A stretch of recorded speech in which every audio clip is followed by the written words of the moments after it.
Olá a todos, eu sou Luana Souza e a gente está aqui mais uma vez para dar sequência.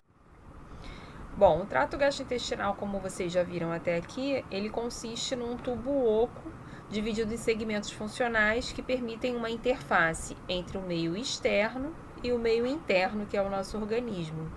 Mas para um funcionamento adequado, ele apresenta órgãos acessórios que lançam suas secreções no lúmen. Dentre esses órgãos, a gente tem o pâncreas, que é o que a gente vai explorar aqui. As secreções desses órgãos acessórios permitem um papel importante na digestão de nutrientes, né? Como no caso, por exemplo, da secreção salivar, que a gente explorou na outra aula, e as secreções do pâncreas exócrino. Mas é importante ter em conta que o trato gastrointestinal secreta também outras substâncias que, além de ter um papel na digestão, tem um papel endócrino, modulando funções como, por exemplo, o controle do metabolismo energético, agindo sobre o controle do metabolismo de glicose, absorção de nutrientes, mobilização de energia e mecanismos de fome e saciedade, ou seja, modulando diretamente o comportamento alimentar, né? Nada mais esperado que o trato gastrointestinal, que é a porta de entrada de energia no nosso organismo, tenha um papel em sinalizar o quanto de energia entrou para modular e controlar o metabolismo energético. E além dessas substâncias que têm um papel endócrino em modular o metabolismo energético, o trato gastrointestinal também secreta hormônios com papel endócrino no controle dos próprios processos de digestão e absorção, que são os hormônios que a gente vai explorar um pouco mais nessa aula. A gente vai ver ao longo da aula que secreções como a colicistocinina, que é o CCK, e a secretina são extremamente importantes para o funcionamento adequado de secreções exógenas, como a secreção do pâncreas exócrino e a secreção de bile, que a gente vai ver na próxima aula. Então, dentre as secreções do trato gastrointestinal, a gente vai explorar a secreção pancreática. Lembrando que o pâncreas ele é uma glândula mista, tendo um papel tanto endócrino, que foi explorado no bloco de endócrino, composto lá pelas ilhotas de Langerhans, que constituem aproximadamente 2% de todo o pâncreas. No entanto, nessa aula a gente vai explorar o pâncreas exócrino, que é a glândula com maior contribuição na digestão enzimática da refeição. Tá? O pâncreas exócrino ele é composto da mesma forma lá que a glândula salivar por uma estrutura túbulo-acinar, onde ácinos e ductos permitem uma modificação da composição da secreção que passa ao longo daquela glândula, tá? No pâncreas exócrino, os ácidos constituem aproximadamente 82% da glândula, sendo responsável por secretar o suco pancreático, e os ductos são responsáveis por aproximadamente 4% da glândula, que a gente vai ver que também tem um papel na composição desse suco pancreático, mostrando aqui uma estrutura bem similar com a da glândula salivar, onde a gente tem os ácidos na parte mais externa, que é composto por essas células acinares, que secretam seu conteúdo aqui no lúmen e vão migrar por uma série de ductos que podem modificar sua composição. Essa glândula exócrina, então, ela apresenta dois componentes, de secreção, um dado pelas células acinares, que é responsável pela secreção do componente proteico enzimático, que são as enzimas digestivas, e um componente aquoso, que é dado pelas células do ducto, as células ductares, que vão permitir, então, uma modificação do pH dessa secreção exócrina do pâncreas. A secreção pancreática, ela é coletada por esses ductos, alcançando então esse ducto aqui comum, que é o ducto pancreático, que vai encontrar com o ducto biliar comum, alcançando essa região aqui, que é a papila de Vater, que é fechada pelo esfíncter de Oddi. Com a abertura do esfíncter de Oddi, é permitida, então, a secreção pancreática diretamente na região do duodeno, onde vai ocorrer um momento importante de digestão do quimo alimentar. tá? O pâncreas ele é inervado por fibras vagais nos ácidos, ductos e ilhotas e por fibras simpáticas. O componente proteico ou enzimático do pâncreas, como eu dizia anteriormente, é dado pelas células acinares, que da mesma forma que lá a glândula salivar vai ter o seu conteúdo proteico sintetizado e armazenado em grânulos, que são os grânulos de zimogênio, tá? Que ficam aqui armazenados nessa região dos ácidos, nas células acinares. E esses grânulos de zimogênios apresentam uma quantidade imensa de enzimas digestivas, mas de forma interessante, a maior parte dessas enzimas digestivas estão presentes ali no pâncreas na forma de precursores inativos. Esses precursores inativos quer dizer que essas enzimas elas estão numa forma inativa que precisa de um processo ativador para começar a trabalhar.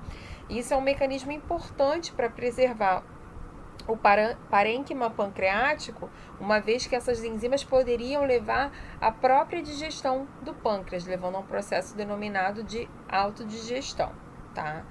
Além dessa presença de precursores inativos dentro desses grânulos de zimogênios, né, o ambiente intravascular desses grânulos ele é levemente ácido, o que contribui para manutenção dessas enzimas inativas, tá? E essa região dos ácidos, ela apresenta uma maior resposta ao estímulo vagal do que a região dos ductos, tá? Dessa forma, os ácidos são responsáveis pela secreção do componente proteico. Então, sob estímulo, esses grânulos de zimogênios vão migrar para a membrana apical desses ácidos, permitindo então a secreção lá no lúmen do ácido. Tá? Em contrapartida, a secreção exócrina pancreática apresenta um outro componente, que é o componente aquoso. O componente aquoso ele é secretado pelas células centroacinares, né, e as células do ducto, permitindo então vamos dizer assim, a adição de um componente fluido nessa secreção pancreática, né, contendo principalmente bicarbonato, tá? A presença de bicarbonato secretado, né, por essas células centroacinares, né, e as células do ducto, vão permitir a neutralização do quimo que chega no duodeno. É importante a gente lembrar que aquela região do duodeno, ela está logo depois do piloro. Então, o conteúdo que veio do estômago e chegou ali no duodeno, ele ainda apresenta um pH ácido. O estômago tem uma parede preparada para aquele pH ácido, o duodeno não. Então é importante que as secreções ali na região do duodeno sejam capazes de neutralizar e tamponar aquele quimo ácido que vem do estômago. E esse ajuste de pH é importante não apenas para a saúde da mucosa local, mas também para uma ação adequada das enzimas digestivas que vão atuar ali naquela região, tá? Então, o conteúdo de bicarbonato e potássio presente ali na secreção pancreática, ela é maior do que é presente no plasma. E a regulação se dá também pelo fluxo secretório, da mesma forma que a secreção salivar. Conforme aumenta o fluxo secretório, o fluido fica cada vez mais alcalino, porque existe uma maior secreção de bicarbonato nesse fluido. Então, tendo em vista esses diferentes componentes, a gente já consegue ver dois papéis importantes da secreção pancreática. O componente proteico, decorrente das células acinares, tem um papel extremamente importante no processo de digestão de macronutrientes. Já o componente aquoso, decorrente das células do ducto e as células centroacinares, tem um papel extremamente importante no tamponamento do quimo, né, no ajuste do pH. Dessa forma, né, ao longo da passagem da secreção pancreática pelos ductos, os ductos vão diluir e alcalinizar o suco pancreático, ao mesmo tempo que permitem uma reabsorção dos íons cloreto. Bom, esse componente proteico, né, ele apresenta na sua composição diferentes enzimas importantes para o processo de digestão de macronutrientes. No entanto, como eu falei para vocês, principalmente na forma de precursores inativos, tá? Então, a secreção pancreática apresenta precursores de proteases como o tripsinogênio, o quimiotripsinogênio, a proelastase, a procarboxipeptidase A e B. Quanto à digestão de carboidratos, apresenta a amilase, digestão de lipídios apresenta a lipase, a esterase inespecífica e a fosfolipase A2, e a secreção pancreática apresenta ainda nucleases e fatores reguladores, como inibidores de tripsina, que vão inibir essa ativação do tripsinogênio, né, e o peptídeo monitor. Essa composição, né, de produtos das células acinares pancreáticas vão permitir uma adequada digestão ali na região do duodeno de proteínas, carboidratos, lipídios e de material, né, de RNA e de DNA presente ali naquela região.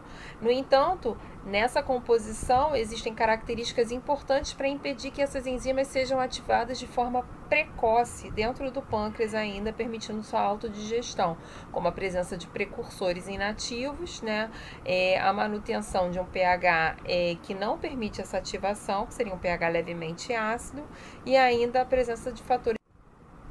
E por que é importante tanta preocupação? Porque uma vez que essa secreção alcança a região do duodeno, enzimas presentes na borda e escova dos enterócitos, que são as enteropeptidases, vão levar à ativação dessa forma inativa, né, desse precursor inativo presente na secreção pancreática, que é o tripsinogênio, em tripsina, que é uma protease altamente eficiente, não apenas em promover a digestão de proteínas, mas também em ativar todos os precursores inativos presentes naquela secreção. Então, uma vez ativada a tripsina, vai ocorrer ali na região do duodeno a ativação da proelastase em elastase, do quimotripsinogênio em quimotripsina e as outras ativações decorrentes que vão permitir uma digestão adequada.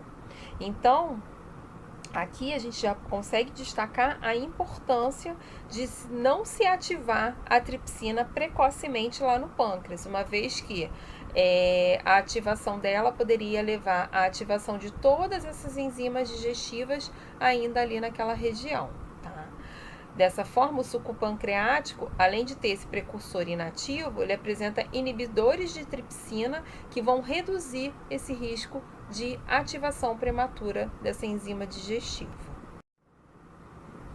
Então, dadas as diferenças no componente proteico e no componente aquoso da secreção pancreática, já é de se esperar que eles tenham regulações diferenciadas, né? O componente proteico, ele tem a sua secreção, né, síntese e secreção sensível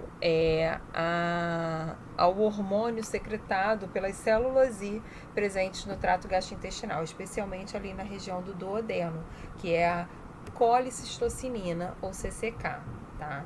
A CCK ela vai ser secretada em resposta à presença de ácidos graxos presentes ali naquela região, que são detectados por essas células I, e essas células I identificam, nossa, tem produto ainda para ser digerido, né? Tem lipídio ainda para ser digerido, vou secretar CCK.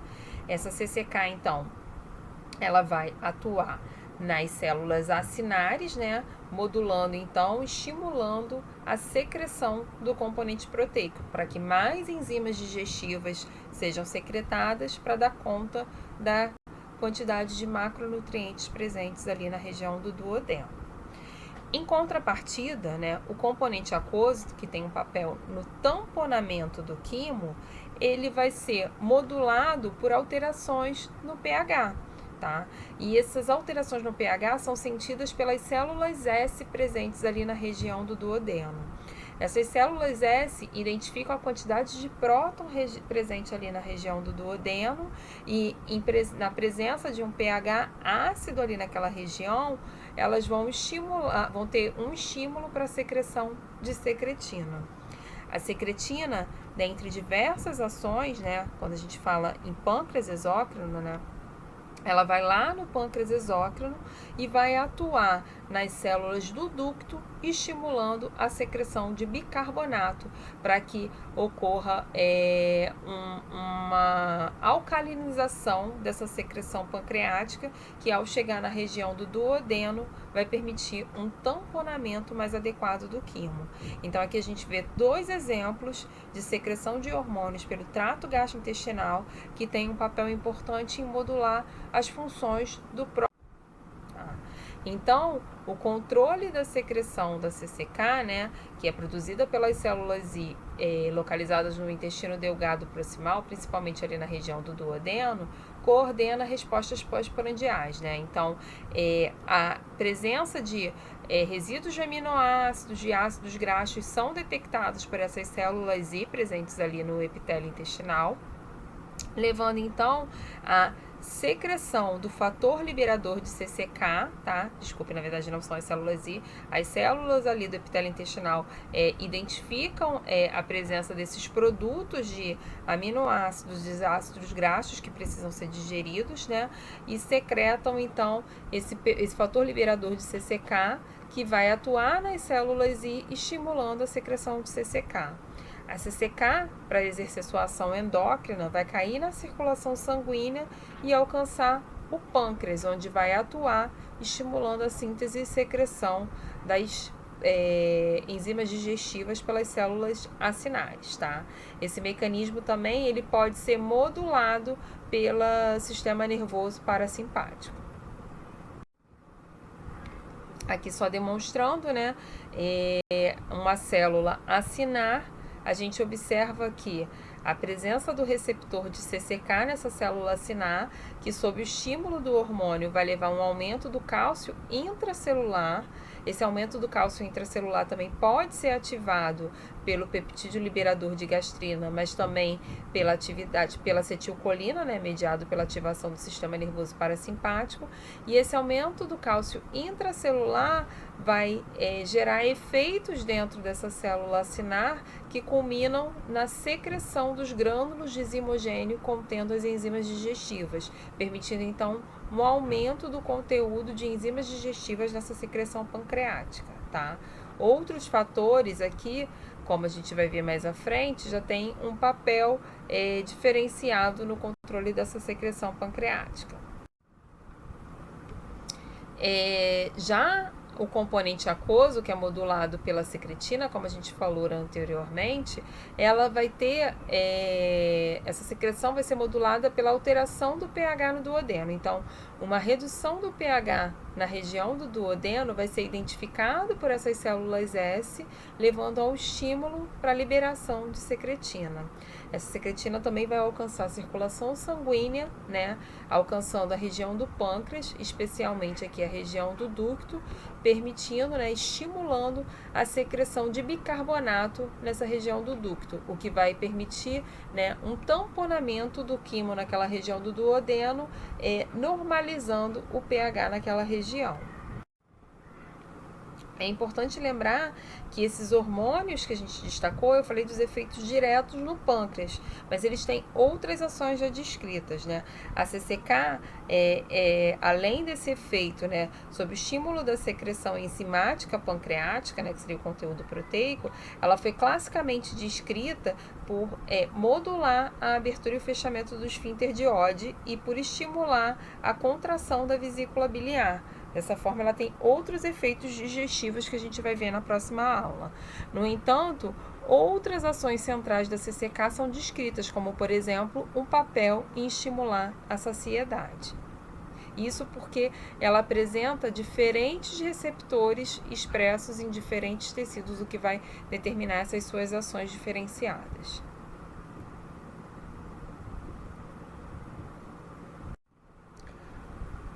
Quanto ao componente aquoso, como eu falei para vocês, o papel dele é dado principalmente em modular, né, o tamponamento do quimo ali presente na região do duodeno.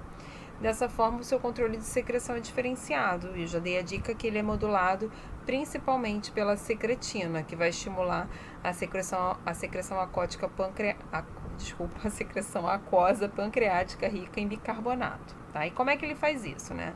Aqui a gente tem as células do ducto, que tem a expressão de canais importantes aqui na região, na membrana basal e na região apical, e a presença desses canais na região, na membrana basal, vão permitir o funcionamento adequado da secreção de bicarbonato aqui no lúmen, né, desse ducto, tá?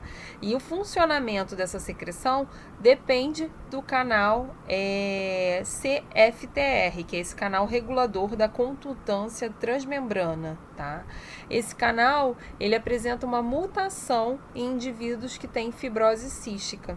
E a mutação, né, o não funcionamento desse canal compromete a secreção de íon cloreto aqui nesse lúmen, e o comprometimento dessa secreção do íon cloreto vai comprometer esse processo de secreção de bicarbonato, tá?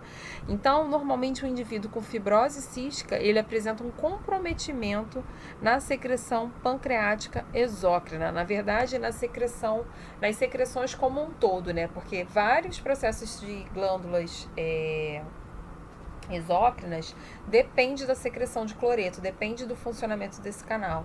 Dessa forma, né, o comprometimento desse canal, no caso da secreção pancreática exócrina, vai tornar essa secreção mais viscosa, menos fluida e com menor capacidade de tamponamento, uma vez que vai ter um comprometimento na secreção de bicarbonato nesse fluido. Tá?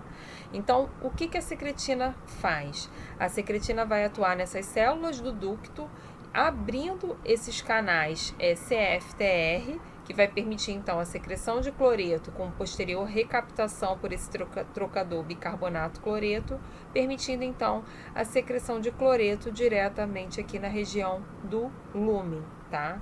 Ele ainda vai permitir a regulação dos canais da membrana basal, que vão permitir o funcionamento desse canal de íon cloreto, como por exemplo o trocador sódio H+, sódio proto H+, tá?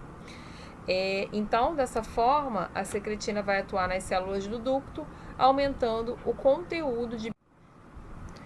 Bom, então esses mecanismos que eu mostrei para vocês até aqui mostram uma parte do controle neuromoral da secreção pancreática, né? Mediado por essas células I, que secretam a CCK, e mediado pelas células S, que secretam a secretina, que vão responder a estímulos específicos, como a presença de peptídeos e ácidos graxos, né? No caso da célula I secretando CCK, e responder à presença do próton H+, né? Na verdade, a acidez ali naquela região, secretando secretina. Mas além desses estímulos, é importante lembrar que o sistema nervoso autônomo também é capaz de modular a secreção pancreática, tá? A ativação parasimpática, né, mediada pela acetilcolina, vai ser capaz de estimular as células acinares a aumentar a síntese e secretar mais enzimas digestivas, o que é um processo esperado durante o processo de digestão, né? Lembrando que todo o processo digestivo, ele é mediado por uma ativação do sistema nervoso parasimpático, que vai estimular todas as secreções para que ocorra uma digestão de forma adequada, né? E também vai preparar aquele trato gastrointestinal, não apenas em questão de secreção, mas também em questão de motilidade. Então, um aumento da atividade do sistema nervoso parasimpático vai levar a um aumento na síntese e secreção das enzimas digestivas presentes na secreção pancreática, tá? Além disso, né, o sistema nervoso parasimpático também vai atuar nas células do ducto, estimulando também a secreção aquosa, né, que vai permitir o tamponamento do quimo ali na região do duodeno. Então, além desses estímulos hormonais, né, mediados por hormônios secretados pelo trato gastrointestinal, a própria ativação parasimpática esperada pelo processo digestivo vai mediar e estimular tanto a secreção do componente proteico, aumentando a capacidade daquela secreção digestiva em digerir, mas também vai estimular a secreção do componente aquoso pelas células do ducto pancreático, aumentando a capacidade daquela secreção pancreática. Tanto a secretina como a colicitocinina, como eu falei para vocês, tem outras ações importantes que vão também modular essa capacidade delas, no caso da secretina, de tamponar o quimo no duodeno. Então, além de estimular a secreção pancreática alcalina, né, que seria aquela secreção pelas células do ducto, a secretina vai estimular a secreção alcalina no ducto biliar e inibir a secreção gástrica de HCl, lá pelas células parietais, tá? Além disso, a secretina atua no piloro, reduzindo o esvaziamento gástrico. E isso é uma ação importante para lentificar o trânsito intestinal, o trânsito, na verdade, do trato gastrointestinal como um todo, justamente para dar tempo do quimo presente ali na região do duodeno ser processado antes que chegue mais quimoácido ali naquela região. Então, ela lentifica o esvaziamento gástrico. E essas ações da secretina em conjunto vão permitir um tamponamento adequado do quimo no duodeno. E a colicistocinina, o que ela faz além de estimular a secreção pancreática, né, das enzimas digestivas pancreáticas? Ela também vai reduzir o esvaziamento gástrico justamente para que aquele quimo presente ali na região do duodeno tenha tempo de ser digerido, ser processado. Vai estimular a secreção biliar, justamente para que ocorra uma digestão adequada de lipídios ali naquela região, pela presença dos ácidos biliares, dos sais biliares. E vai relaxar o esfíncter de Oddi, permitindo uma adequada secreção pancreática e secreção biliar, uma vez que essas secreções elas vêm ali daquela mesma região, né, passando pelo esfíncter de Oddi. E essas ações em conjuntos da CCK vão facilitar a hidrólise e a absorção de lipídios. Então, aqui a gente vê a complexa regulação neuromoral da secreção pancreática exócrina, né? Onde a gente viu a contribuição dos hormônios secretados pela célula I e pela célula S, que é a CCK, a secretina, em modular tanto a secreção, o componente aquoso, como o componente proteico dessa secreção exócrina do pâncreas, né? No entanto, também é importante lembrar que o sistema nervoso parasimpático tem a capacidade de modular esses dois componentes. Através da ativação do sistema nervoso parasimpático, através do nervo vago, mediado por acetilcolina, é capaz de estimular tanto as células acinares a aumentar a síntese e secreção das enzimas digestivas, né, aquela secreção dos grânulos desimogêneos, mas também é capaz de estimular a secreção do componente aquoso, tá? Em adição, a CCK, além de atuar diretamente sobre essa síntese e secreção do componente proteico lá nos ácidos pancreáticos, ele também consegue otimizar essa ativação do nervo vago para estimular e intensificar ainda mais essa secreção. Então, esses processos em conjuntos, né, essa regulação neuromoral e essa regulação, né, complexa vai ser importante para determinar uma adequada digestão de macronutrientes, né? Então, carboidratos, né, ingeridos vão ter uma contribuição da alfa-amilase pancreática para ser quebrado em di, tri e oligosacarídeos. Ou seja, nessa região do duodeno, né, os carboidratos que chegam aqui, né, que restaram do papel resultantes da pré-digestão pela alfa-amilase salivar, que chegam aqui na região do duodeno, vão sofrer a ação da alfa-amilase pancreática, que vão quebrar esses carboidratos em fragmentos menores, gerando di, tri e oligosacarídeos, tá? Esses sacarídeos, eles vão ser quebrados e absorvidos pelas enzimas da borda e escova da mucosa intestinal. Da mesma forma, né, a secreção pancreática contribui também para a digestão de proteínas, né? A proteína, ela inicialmente tem a sua digestão é iniciada lá na região do estômago, devido à presença de um pH ácido e da presença de pepsina, né? Esse pH ácido é essencial para a ativação do pepsinogênio e pepsina aqui na região do estômago, né? Lembrando que a pepsina é secretada lá pelas células principais. E os produtos decorrentes dessa digestão que iniciou aqui no estômago alcançam o duodeno, onde a secreção pancreática vai dar continuidade nessa digestão através da devido à presença de enzimas como as carboxipeptidases, as tripsinas, a quimiotropicina e a elastase, que vão permitir quebrar essas proteínas, gerando aminoácidos e dipeptídeos, tá? Esses aminoácidos e dipeptídeos, da mesma forma, vão serem absorvidos ao longo do trato gastrointestinal pelos enterócitos que apresentam transportadores específicos lá na sua membrana. E o pâncreas também vai contribuir para o processo de digestão e absorção de lipídios, né? Em conjunto com os sais biliares, né? Com a secreção biliar que a gente vai ver na próxima aula, né? A secreção pancreática, devido à presença da lipase pancreática, vai permitir, né, uma quebra desses lipídios, que normalmente são triacilglicerol, né? Tem outros lipídios, como o colesterol, mas o principal seria o triacilglicerol. A quebra desses lipídios gerando ácidos graxos e glicerol, que sofrem posterior absorção ao longo do trato gastrointestinal. A gente vai ver um pouquinho melhor esse processo de digestão e absorção na próxima aula.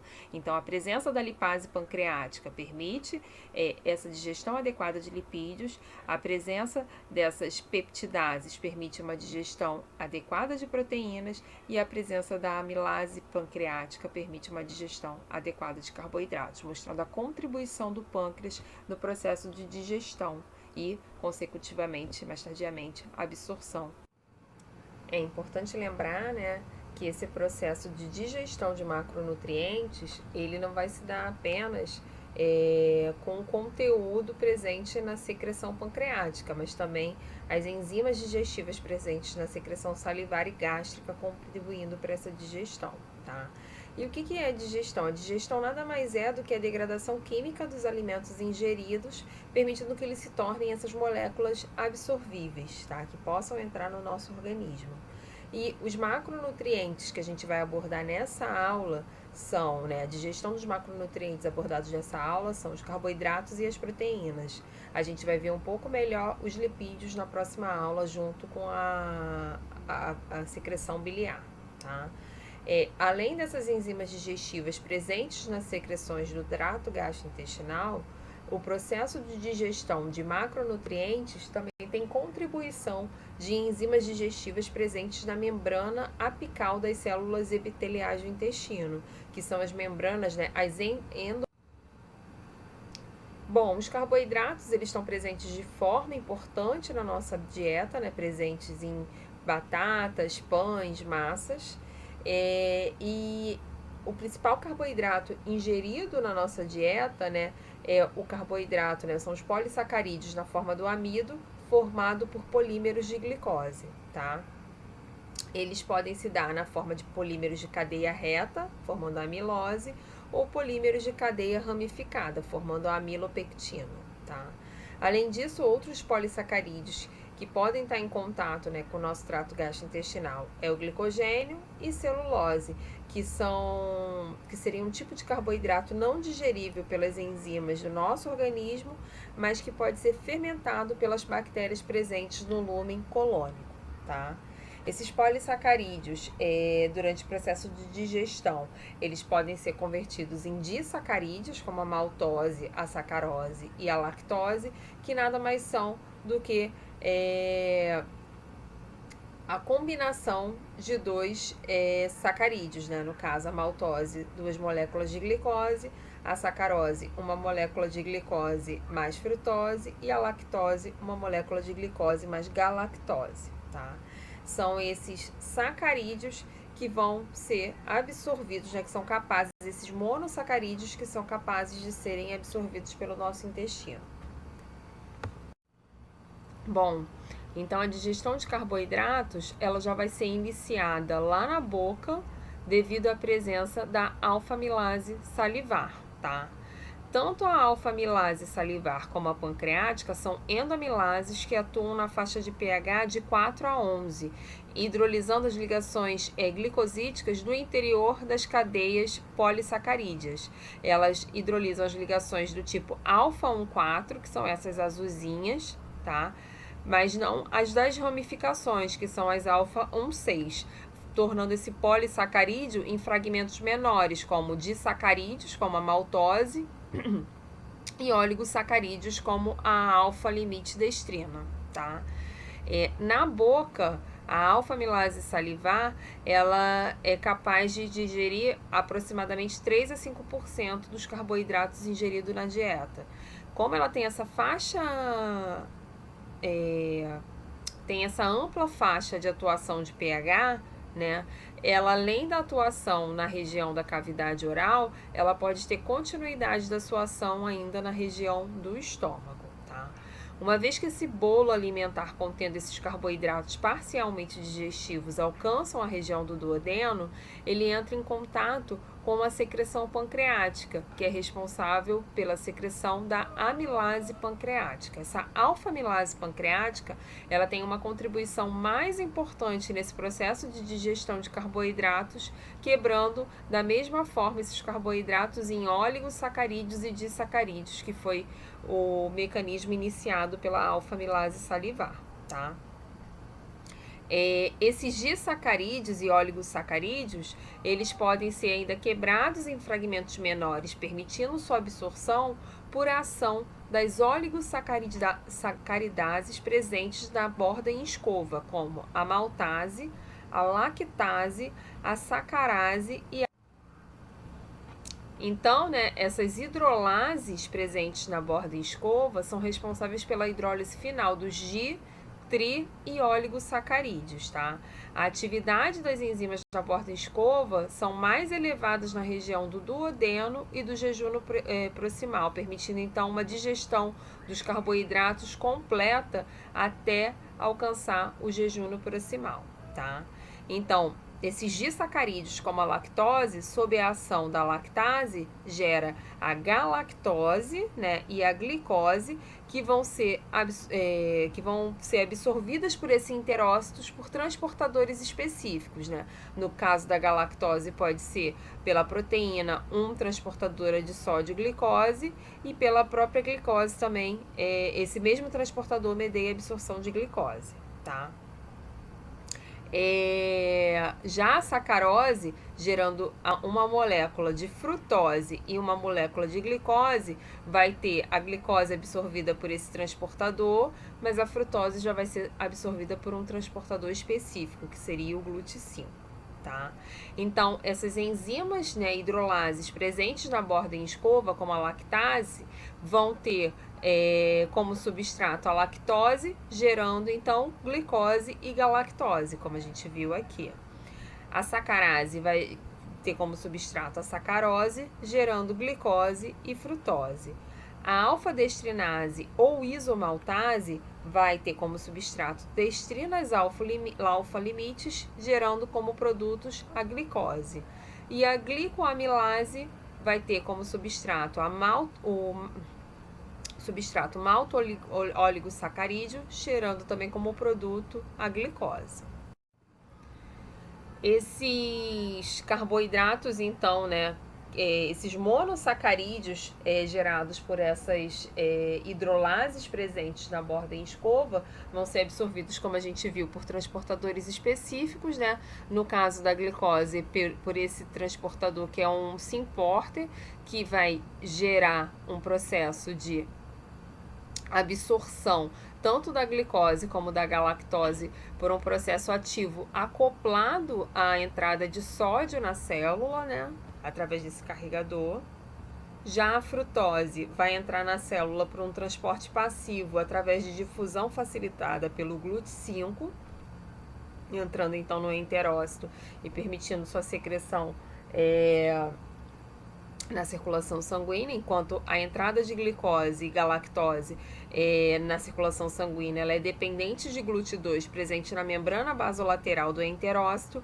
A saída da frutose desse enterócito ainda não é muito bem clara de que forma ele ocorre, tá? E essas ações, por exemplo, como a ação, né, desse transportador, desse symporter, que vai transportar glicose ou galactose por um gradiente, por um transporte acoplado ao transporte de sódio, ele é dependente da enzima sódio-potássio ATPase presente na membrana basolateral, que vai gerar um gradiente de sódio favorável à entrada desse sódio aqui, levando junto uma glicose ou uma galactose. Aqui, como eu disse, na membrana basolateral vai ocorrer o transporte passivo por difusão facilitada para que esses sacarídeos, né, esses monossacarídeos alcancem a circulação sanguínea. A importância das hidrolases para o processo de absorção de carboidratos é muito evidente nas síndromes de má absorção de lactose, que seria a intolerância à lactose. Tá? Alguns indivíduos eles podem apresentar perda ou diminuição da atividade da lactase. Isso também é até muito comum em processos diarreicos crônicos, né? Numa diarreia crônica, uma das enzimas que podem ser perdidas são as enzimas da borda em escova e uma das enzimas mais sensíveis é a lactase. Dessa forma, né, essa diminuição da atividade da lactase na borda em escova leva à manutenção da lactose, né, lá no lúmen intestinal, tá? E a presença dessa lactose no lúmen intestinal, né, aqui no indivíduo normal, né, a lactose quebrando, gerando galactose e glicose. Aqui, a presença dessa lactose no lúmen intestinal, né, como ela é osmoticamente ativa, leva a uma retenção de água no lúmen intestinal, favorecendo ao inchaço, né, ao aumento de volume ali e diarreia, né, uma presença de diarreia, e a presença desse carboidrato no lúmen também vai permitir sua fermentação bacteriana, gerando gases, né, e ácido lático que vão favorecer processos como as fezes moles, o inchaço, a flatulência e dores abdominais, tá? O tratamento para essa intolerância à glicose, ele envolve o controle da ingestão de leite e seus derivados, que são fontes de lactose, né? Então, muitas vezes o indivíduo corta esses alimentos da dieta, né? Ou o uso de alimentos que não contêm, né? Atualmente a gente tem no mercado vários alimentos lactose free, que eles são pré-tratados com lactase, ou aquele indivíduo ele passa a consumir um pouco antes da refeição, contendo o leite e derivados, um comprimido contendo a lactase, né? Esse consumo de lactase oral faz com que ela fique aqui nesse lúmen intestinal, quebrando essa lactose em galactose e glicose e evitando esse quadro, né, que leva a fezes moles.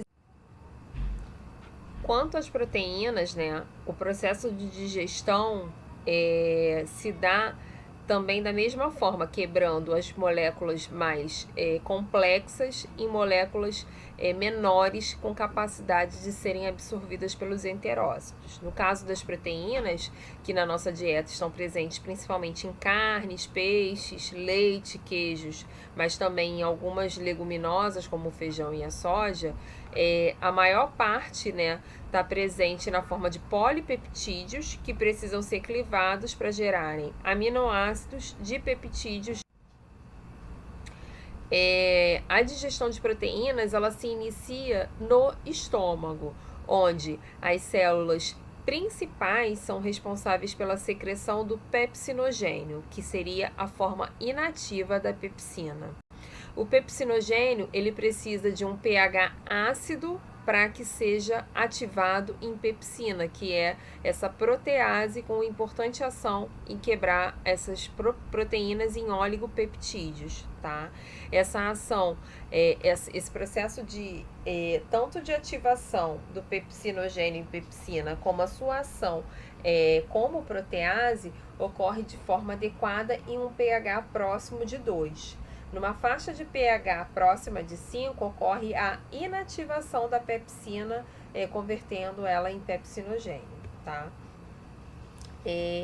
Essa pepsina ela é responsável pela hidrólise de aproximadamente 10 a 15% das proteínas, gerando então oligopeptídeos, mas também parece contribuir para a digestão de colágeno. Então, dando sequência ao processo de digestão de proteínas, né, que iniciou lá no lúmen gástrico através da ação da pepsina no pH ácido, né, gerando proteínas e oligopeptídeos, né, quando é alcançado o lúmen intestinal na região do duodeno, esse quimo, ele é misturado com a secreção pancreática, que contém diversas enzimas que estavam lá na secreção pancreática na forma inativa, mas quando alcançam o duodeno, são convertidas na sua forma ativa, né? O tripsinogênio é convertido em tripsina e por ação de enteropeptidases, como a gente viu no início da aula, e essa tripsina ganha a capacidade de ativar as outras proteases inativas, como a quimiotripsina, a elastase e a carboxipeptidase, tendo ações de endopeptidase e exopeptidases, né? Por ação dessa secreção pancreática, né, das enzimas digestivas presentes na secreção pancreática. Bom, então, após essa digestão pela secreção pancreática, esses oligopeptídeos vão sofrer a ação de enteropeptidases presentes na borda em escova, que vão quebrar oligopeptídeos, né, em di e tripeptídeos e em aminoácidos, tornando capazes de serem absorvidos pelo enterócitos por transportadores específicos, né, para cada um desses, tá? Os ditripeptídeos absorvidos, né, presentes no citoplasma do enterócito, vão sofrer a ação de peptídeos. Existem diferentes sistemas de transporte, né, responsáveis pelo influxo de aminoácidos através da membrana luminal dos enterócitos. E esses diferentes tipos de transporte são descritos aqui, mas só para vocês terem. Bom, quanto aos di e tripeptídeos, o transporte ativo deles é mais seletivo do que para aminoácidos individuais e envolve um transportador de peptídeos dependente de prótons, que é esse aqui, esse PEP-T1. Esse transportador ele vai levar esse di e tripeptídeo para o interior do enterócito com cotransporte de um próton, tá? E a ação desse transportador, ele depende da ação desse trocador sódio próton, né? Permitindo então manter esse gradiente iônico adequado. E esse gradiente também é mantido às custas de um trocador sódio-potássio presente na membrana basolateral, que vai jogar o sódio para fora da célula, permitindo que esse sódio entre aqui no citosol. Só relembrando que esse ditripeptídeo que alcança o citosol vai ser clivado em aminoácidos e vai sair dessas células por um transporte facilitado através da membrana basolateral. Uma informação interessante é que esse transportador de peptídeos, né, ele permite a absorção de fármacos peptidomiméticos, desculpem-me, como alguns antibióticos e quimioterápicos, mas também permitem a absorção de peptídeos que agem como...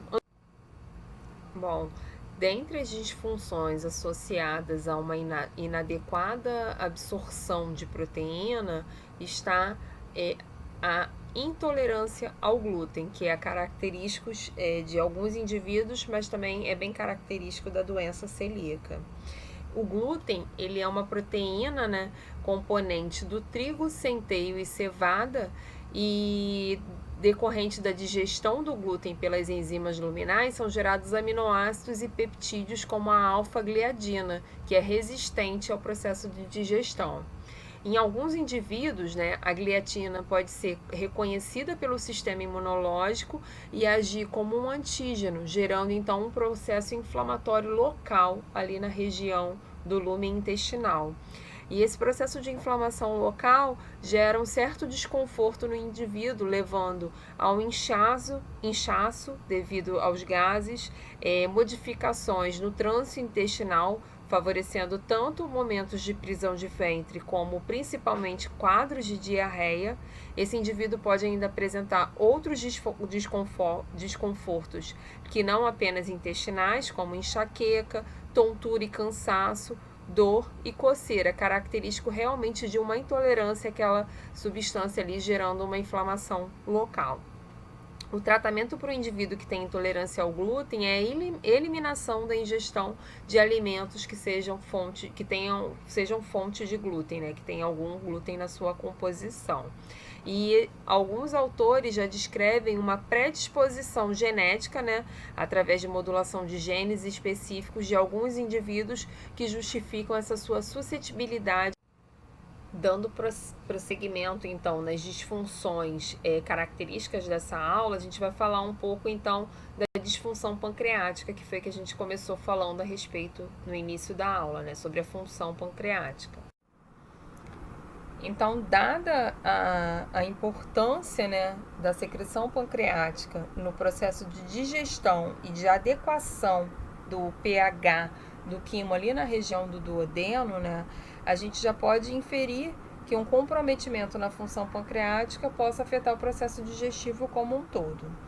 Existe um quadro em que a função pancreática é afetada, que é o quadro de pancreatite, que nada mais é do que um processo inflamatório da região do pâncreas, comprometendo sua função exócrina, tá? A pancreatite ela pode ser do tipo aguda ou crônica. No caso da pancreatite aguda, ela pode ser reversível e ela envolve um processo de autodigestão pancreática.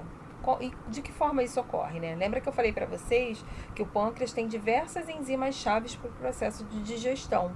E um dos mecanismos para evitar que a autodigestão ocorra são mecanismos de manter os precursores inativos, um adequado pH naquela região para que aqueles precursores inativos não sejam ativados e a presença ainda de fatores que inibem essa ativação, né? No caso, se você ativa o tripsinogênio em tripsina, gera uma cascata de ativação que pode levar à ativação de várias enzimas digestivas, comprometendo então a digestão ali local, gerando um processo então de autodigestão pancreática, tá? A amilase e a lipase sérica são marcadores laboratoriais no caso da pancreatite aguda, uma vez que essas enzimas digestivas elas podem gerar um processo inflamatório ali naquela região. Na verdade, assim, essa pancreatite, né, o processo inflamatório gerado ali naquela região de pancreatite pode levar ao extravasamento dessas enzimas sendo detectada na circulação sanguínea. E o tratamento, no caso da pancreatite aguda, é um tratamento para atenuar a dor, que seria colocar o pâncreas em repouso e esperar que ele se recupere e levar a uma reposição de volume plasmático perdido nesse indivíduo. Já no caso da pancreatite crônica, né, ocorre, né, em resposta a esse processo inflamatório, né, progressivo, ocorre uma destruição progressiva do parênquima pancreático, que vai permitir, então, a deposição de um tecido fibrótico e, dessa forma, afetando de forma importante a função pancreática. Esse indivíduo, ele normalmente apresenta episódios persistentes e recidivantes de dor, e a progressão da doença pode levar a sinais de diabetes, porque começa a comprometer também o pâncreas endócrino, e pode levar a síndrome de má absorção devido a essa disfunção da função exócrina do pâncreas. Então, a gente tem aqui uma foto de uma pancreatite aguda, né, mostrando a presença de inflamação local, né, e aqui as possíveis causas. E aqui a gente tem uma foto de uma pancreatite crônica, mostrando que além da inflamação local, existe a deposição de tecido fibroso. Dentre as principais causas da pancreatite, aproximadamente 65% a 80% dos casos são resultantes de litíase biliar, que envolve a formação de cálculos biliares, né, e o consumo de álcool.